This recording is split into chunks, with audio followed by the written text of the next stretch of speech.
എടീസ് അപ്പോൾ ദാ എൻ്റെ കല്യാണത്തിന് മുന്നേ വേറൊരു കല്യാണം കൂടാൻ പോകണം കേട്ടോ. അപ്പോൾ ഞാനും അമ്മയും മിന്നും കൂടി ഒരു വണ്ടിയുമ്മ, മേമയും പാപ്പനും പൊന്നും ഒരു വണ്ടിയുമ്മ കേട്ടോ. അങ്ങനെയാണ് ഞങ്ങൾ 2 വണ്ടിക്കാണ് പോകുന്നത്.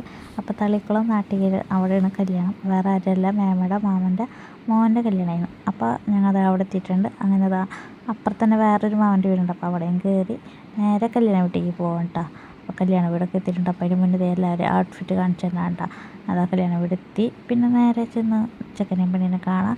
അപ്പോൾ അതിൻ്റെ ഇടയ്ക്ക് എൻ്റെ അമ്മനെയും അച്ഛനെയും കണ്ട് കുറേ നേരം വർത്തമാനം പറഞ്ഞിട്ട് കുറേ നാൾക്ക് ശേഷം കാണാൻ ഞാൻ വർത്തമാനമൊക്കെ പറഞ്ഞ് അത് കഴിഞ്ഞിട്ട് വെള്ളം കുടിക്കാൻ കേട്ടോ. അപ്പോൾ ജ്യൂസായിട്ട് പൈനാപ്പിളും തണ്ണിമത്തനും ലൈമും ഇട്ടുണ്ടായിരുന്നു. അങ്ങനെ ലൈമാണ് ഞാൻ കുടിച്ചത്. ഞാൻ ആദ്യമായിട്ടാണ് മേമയുടെ മാമൻ്റെ വീട്ടിലേക്ക് വരുന്നത്. അപ്പോൾ അതുകൊണ്ട് തന്നെ വീടൊക്കെ കാണുന്നിട്ട് ഉള്ളിൽ കയറിയിട്ട് വെച്ചെന്നായിരുന്നിട്ട് കല്യാണം. അങ്ങനെ മിററിൻ്റെ അവിടെ നിന്ന് ഫോട്ടോ എടുക്കുക. അപ്പോൾ മേമ വിളിഞ്ഞോക്കണമെന്ന് വെച്ചാൽ മേമയുടെ പണ്ടത്തെ ഒരു ഫോട്ടോ അവിടെ ഇരിക്കുന്നുണ്ട് കേട്ടോ.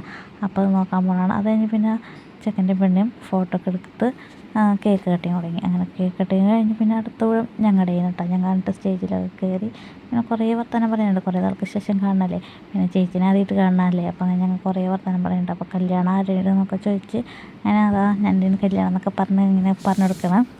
അത് കഴിഞ്ഞ് പിന്നെ അവിടെ നിന്ന് ഇറങ്ങി കുറച്ച് നേരം വർത്തമാനം പറഞ്ഞ് കുറേ നാൾക്കാണ് എല്ലാവരെയും കാണുന്നത് തന്നെ. മേമയുടെ വീട്ടിലേക്ക് മാമൻ്റെ വീട്ടിലേക്ക് അങ്ങനെ പോയിട്ടൊന്നുമില്ല. അങ്ങനെ അതാ അവിടെ നിന്ന് വർത്തമാനമൊക്കെ പറഞ്ഞ് പിന്നെ ഞങ്ങൾ നേരെ ഫുഡ് അടിക്കാൻ കേട്ടോ. അപ്പോൾ ആരും ഫുഡ് അടിക്കുന്നില്ല. അപ്പോൾ ഞങ്ങൾ തുടങ്ങാമെന്ന് വെച്ച് ഞങ്ങൾ ഫസ്റ്റത്തെ ട്രിപ്പ് ഇരുന്നിട്ടുണ്ട് കേട്ടോ. അങ്ങനെ ഫുഡൊക്കെ കഴിച്ച് കഴിഞ്ഞ് അപ്പോൾ ഐസ്ക്രീമിന് വേണ്ടി കാത്തിരിക്കുന്നതാണ്. അപ്പോൾ ഐസ്ക്രീം അമൗണ്ട് തരാതാണ്. അപ്പോൾ അതിൻ്റെ ഇടയിൽ എൻ്റെ പട്ടി ഷോയുണ്ട്. അപ്പോൾ ഞാൻ കണ്ണൊക്കെ എഴുതിയിട്ടുണ്ട് പോയത്തേക്ക് അങ്ങനെ ഒന്നും എഴുതാറൊന്നുമില്ല. അത് കഴിഞ്ഞ് ഐസ്ക്രീമും കൊണ്ട് അമ്മ വന്നിട്ടുണ്ട് കേട്ടോ. അത് കഴിഞ്ഞപ്പോൾ ഐസ്ക്രീമൊക്കെ തീറ്റ കഴിഞ്ഞു. ഒരു 3-4 തന്നിട്ടുണ്ട് കേട്ടോ അതിൻ്റെ ഇടയിൽ. അങ്ങനെ അതൊക്കെ കഴിഞ്ഞു. അങ്ങനെ ചെക്കനും പെണ്ണിനും എല്ലാവരോടും ടാറ്റ പറഞ്ഞ് ഇറങ്ങാൻ പോകണം കേട്ടോ. കാരണം മഴക്കാരൊക്കെ ഉണ്ടായിരുന്നു. അപ്പോൾ വേഗം പോകാമെന്ന് വെച്ച് അങ്ങനെ ഇതാ ഞങ്ങൾ പോകണം. അപ്പോൾ നല്ല റോഡ്, അപ്പോൾ പുതിയ റോഡ് വന്നോണ്ടേ അപ്പോൾ നല്ല സുഖം കൊണ്ട് ഓടിക്കാം. അപ്പോൾ ഇത്രയ്ക്കുള്ള വീഡിയോ. Okay, by.